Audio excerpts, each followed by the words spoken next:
మాజీ ముఖ్యమంత్రి, తెలంగాణ రాష్ట్ర సమితి నిర్మాత కేసీఆర్ బ్యాంకులో లోనుపై తీసుకున్న తన కారుకు లోను కట్టకపోతే, ఈఎంఐలు కట్టకపోతే ఆ కారును బ్యాంకు వాళ్ళు జప్తు చేసిన విషయం మీకు ఎవరికైనా తెలుసా?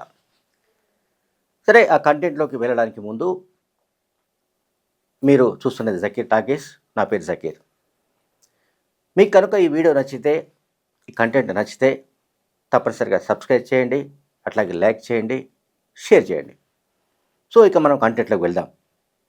కేసీఆర్ అరౌండ్ 1986-87 ప్రాంతాల్లో మెదక్ మంజీరా గ్రామీణ బ్యాంక్ నుంచి కారు లోన్కి తీసుకున్నాడు. కారు వచ్చేసి fiat car. Car number AP235555 B5555 car number. ఈ కారును ఈఎంఐ తీసుకోవడానికి ముందు జరిగింది ఏంటంటే, అప్పటికే మెదక్ ఎంపీగా ఉన్న, సిద్దిపేట ఎంపీగా ఉన్న డాక్టర్ జి విజయరామారావు అదే మెదక్ మంజీరా గ్రామీణ బ్యాంకు నుంచి ఒక కారు తీసుకున్నాడు లోన్ పైన. ఆయన కార్ నంబర్ వచ్చేసి AP23786. ఆయనను చూసిన తర్వాత, డాక్టర్ సాబ్ నేను కూడా ఒక కారు తీసుకోవాలనుకుంటే డాక్టర్ విజయరామారావు ఆయనకు సలహా ఇచ్చాడు. మెదక్ మంజీరా గ్రామీణ బ్యాంకు నుంచి ఆయన లోన్ పైన కారు తీసుకున్నాడు. కానీ ఈఎంఐ కట్టలేని పరిస్థితిలో కేసీఆర్ అప్పుడు ఉన్నాడు. కేసీఆర్ అప్పుడు ఫస్ట్ టైం ఎమ్మెల్యే. ఆ ఫియట్ కారును బ్యాంక్ వాళ్ళు తీసుకెళ్ళిపోయారు. తర్వాత కేసీఆర్ హైదరాబాద్లో ఎమ్మెల్యే క్వార్టర్స్లో ఉండేవారు. ఆయనకు సిద్దిపేటలో అప్పుడు ఇల్లు కూడా లేదు. ఈ విషయాలు విజయరామారావు ఒక ఇంటర్వ్యూలో చెప్పాడు. తెలంగాణ ఉద్యమం అప్పటికే కొనసాగుతోంది వివిధ ప్రాంతాల్లో, వివిధ జిల్లాల్లో. అప్పటికే టీఆర్ఎస్ స్థాపించారు. టీఆర్ఎస్ అరౌండ్ 2001లో స్థాపించారు. ఇది టీఆర్ఎస్ స్థాపనకు చాలా ముందు, అడ్వాన్స్ అంటే చాలా ముందు జరిగిన విషయాలు ఇవన్నీ. అయితే కేసీఆర్ మొదటి నుంచి కూడా మంచి మాటకారి, మనందరికీ తెలుసు. కానీ ఆయన చాలా పేదవాడు నిజానికి. ఎవరు? కేసీఆర్. అండ్ కేసీఆర్ గజ్వేల్ ప్రాంతంలో, వెరవల్లి ప్రాంతంలో ఇప్పుడున్న భూమిని కొన్న సంగతి కూడా విజయరామారావు అప్పటికి స్నేహితుడే ఎంపీగా. విజయరామారావుకు చెప్పలేదు, మరెవరికి చెప్పలేదు. ఎవరికి చెప్పకుండా ఆయన అక్కడ భూమిని కొనుగోలు చేశాడు కేసీఆర్. 2001, 2002, 2003 అట్లాగే 2004, 2005 దాదాపుగా 5-6 ఏళ్ల వరకు, ఇంకా చెప్పాలంటే 2009 వరకు కూడా ఆయన ఆల్మోస్ట్ కిరాయి కార్లలోనే తిరిగేవాడని డాక్టర్ విజయరామారావు చెప్తున్నాడు. తర్వాత మనం ఇంకొకటి చెప్పాల్సిన విషయం ఏంటంటే, సీన్ కట్ చేస్తే ఇది అరౌండ్ 86-89 సంబంధించి చెప్పాను. అట్లాగే ఆయన ఆల్మోస్ట్ 2009 వరకు కూడా సొంత కారు లేకుండానే తిరిగేవాడని విజయరామారావు చెప్తున్నాడు. 2023 అసెంబ్లీ ఎన్నికల సందర్భంగా కేసీఆర్ సమర్పించిన అఫిడవిట్ ప్రకారం ఆయన ఆస్తులు 58,17,00,000 రూపాయలు. ఇందులో చరాస్తులు వచ్చేసి 35,42,00,000. ఇందులో డిపాజిట్స్ ఉన్నాయి. అట్లాగే టీఆర్ఎస్ పార్టీకి చెందిన టీవీ ఛానల్ టీ న్యూస్లో పెట్టుబడులు చూపెట్టారు. కార్లు, వ్యవసాయ భూములు, ఇతర వాహనాలు లేవని అఫిడవిట్లో మెన్షన్ చేశారు. అట్లాగే తన పేరిట 17,12,00,000 అప్పు ఉన్నట్టుగా కేసీఆర్ అందులో ప్రకటించారు. అట్లాగే తన కుటుంబం అప్పు వచ్చేసి 7,23,00,000 ఉన్నట్టుగా తెలియజేశాడు. ఆయన ఏడాదికి ఆదాయం 1,60,00,000 అని అందులో అఫిడవిట్లో తెలియజేశాడు. సాగు భూమి వచ్చేసి 53 ఎకరాల 30 గుంటలు సాగు భూమి. ఎవరిది? కేసీఆర్కి సంబంధించి. తర్వాత వ్యవసాయేతర భూమి వచ్చేసి 36 ఎకరాలు. అంటే సాగులో ఉన్న భూమి 53 ఎకరాలు, సాగులో లేని భూమి 36 ఎకరాలు. అంటే ఆల్మోస్ట్ ఇక్కడ 89 ఎకరాలు కేసీఆర్ ఆధీనంలో ఉన్నాయి. అట్లాగే తన భార్య శోభమ్మ పేరిట చరాస్తులు వచ్చేసి 7,78,00,000, ఉమ్మడి చరాస్తులు 9,81,00,000 ఉన్నట్లుగా చూపెట్టారు. అట్లాగే ట్రాక్టర్సు, హార్వెస్టర్సు అండ్ జేసీబీ లాంటివి ఇంకొక 14 వెహికల్స్, వాటి విలువ ఆల్మోస్ట్ 1,14,00,000 దాకా వాటి విలువ చేస్తుంది.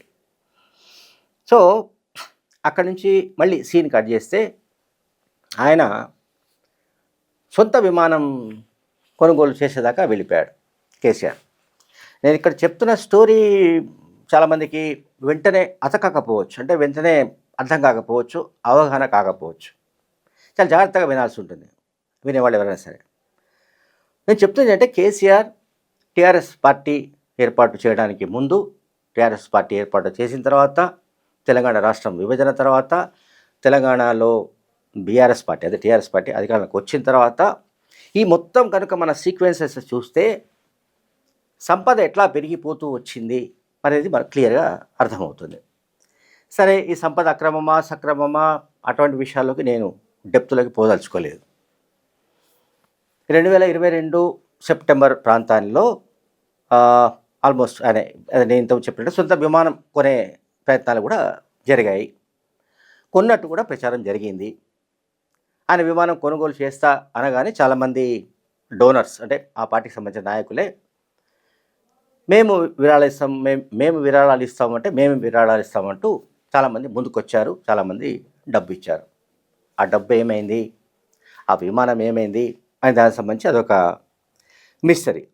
తర్వాత ఆయన రాజకీయాల్లో ముఖ్యంగా తెలంగాణ ఉద్యమాన్ని చేపట్టిన నాటి నుంచి, అంటే తెలంగాణ ఉద్యమాన్ని ప్రారంభించిన నాటి నుంచి, టీఆర్ఎస్ను స్థాపించి తెలంగాణ ఉద్యమానికి సారథ్యం వహించిన నాటి నుంచి మనం కనుక చూస్తే ఇప్పుడు ఈ భూములు అంతకుముందే ఉన్నాయా, ఉంటే ఆ భూములు ఎట్లా కొన్నారు మనకెవరికి తెలియదు.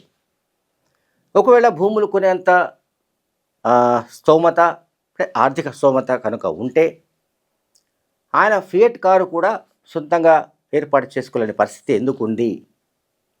ఆయన మెదక్ మంజీరా గ్రామీణ బ్యాంకు నుంచి లోనులో కారు తీసుకుంటే ఆ కారుకు ఈఎంఐ కట్టలేకపోతే దాన్ని బ్యాంకు వాళ్ళు ఎత్తుకుపోవడం ఏంటి? ఇవన్నీ సహజంగా తెలంగాణ సమాజానికి వచ్చే సందేహాలు. సో ఇక్కడ నేను ఇప్పుడు ఇంకొక ఆసక్తికరమైన వీడియో ఒకటి నేను చూపెట్టదలుచుకున్నా. ఆ వీడియోలో ఏముంది ఏంటి అనేది మనకు తెలుస్తుంది. ఎందుకంటే వీడియోలో ఎవరు, కేసీఆర్ సొంత కూతురు ఆరోపణలు గుప్పించింది. అది సహజంగానే మనం అందరం వినాల్సిన వీడియో. అంటే ఇప్పుడు కనుక వినకపోతే ఖచ్చితంగా వినాల్సిన అవసరం ఉంది. ఆమె ఏం చెప్పింది, ఉద్యమ సమయంలో ఏం జరిగింది అని దానికి సంబంధించి, అంటే నేను కేసీఆర్ పైన ఆరోపణలు గుప్పించట్లేదు, కానీ కవిత ఏం చెప్పిందో మనం ఒక్కసారి ఎట్ ఏ గ్లాన్స్ విందాం. అంటే ఆమె ఏం చెప్పిందో మనకు అర్థమవుతుంది.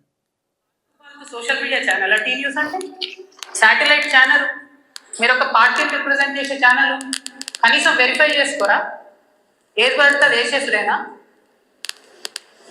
వేరే వాళ్ళు వేస్తే వాళ్ళు ఊరుకున్నారేమో, నేను ఊరుకునేదాన్ని కాదు, ముందే టీ న్యూస్కి లీగల్ నోటీస్ ఇస్తున్నాం.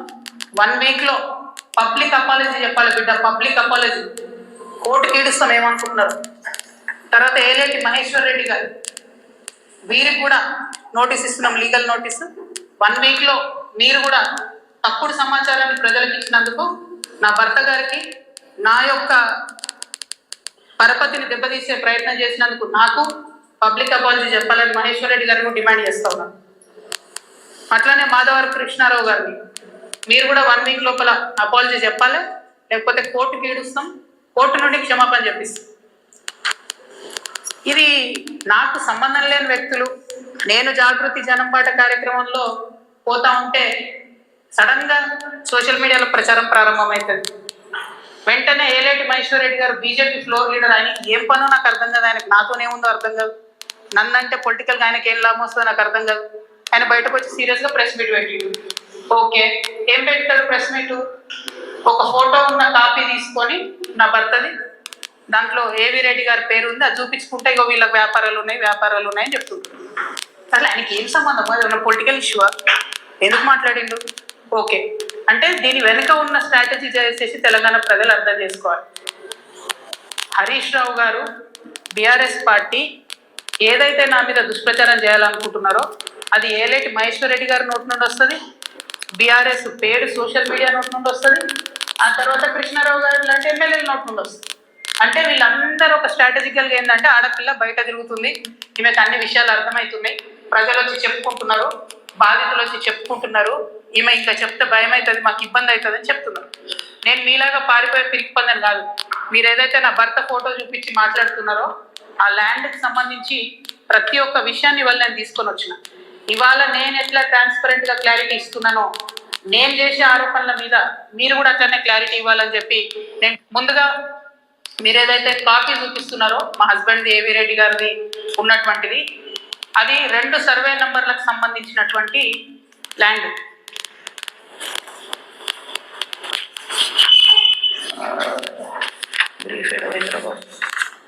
సరే, వాట్ ఎవర్ ఇట్ ఈస్, ఆమె కవిత తెలంగాణ జాగృతి అధ్యక్షురాలు, అట్లాగే బీఆర్ఎస్ పార్టీ నుంచి బహిష్కరణకు గురైన కవిత, మాజీ ఎమ్మెల్సీ కవిత, తాను తన భర్త తన కుటుంబం నిజాయితీ పరులమని చెప్పుకోవడానికి ఆమె ఈ రకమైన మీడియా సమావేశం నిర్వహించి అందులో ఒక మాట చెప్పింది. ఆమె ఉద్యమ సమయంలో, తెలంగాణ ఉద్యమ సమయంలో బెదిరించి చాలామంది వసూళ్లకు పాల్పడ్డారు అని చెప్పింది. ఎవరెవరు పాల్పడ్డారో మనకు తెలియదు. అయితే ఇప్పుడు కనుక మనం తెలంగాణ సమాజం గమనిస్తూనే ఉంది. ఎప్పటి నుంచి గమనిస్తోంది? 2001 నుంచి 2014 వరకు ఎంత గమనించిందో ఎంత గమనించలేదో పక్కన పెడితే 2014లో కేసీఆర్ ముఖ్యమంత్రి అయిన తర్వాత ఆ 10 ఏళ్ల కాలంలో కేసీఆర్ కుటుంబ సభ్యులు, కేసీఆర్ బంధువులు, ఇంక్లూడింగ్ కవిత ఆల్సో, ఎవరెవరు ఏ మేరకు సంపదను కూడబెట్టారో, ఆ సంపద ఎట్లా వాళ్ళకు వచ్చి పడిందో ఇది తెలంగాణ సమాజం గమనిస్తూనే ఉంది. దీంట్లో ఇక కొత్తగా ఎవరికి వాళ్ళు మేము నిజాయితీ పరులము, లేకుంటే మేము నీతివంతులము, లేకుంటే మా పైన ఎటువంటి మరక లేదు అని ఎవరు మాట్లాడినా సరే, బీఆర్ఎస్ పార్టీకి చెందిన వాళ్ళు, అధికారాన్ని అనుభవించిన వాళ్ళు ఎవరు మాట్లాడినా సరే అది హాస్యాస్పదం అవుతుందని రాజకీయ విశ్లేషకులు భావిస్తున్నారు. Thank you very much.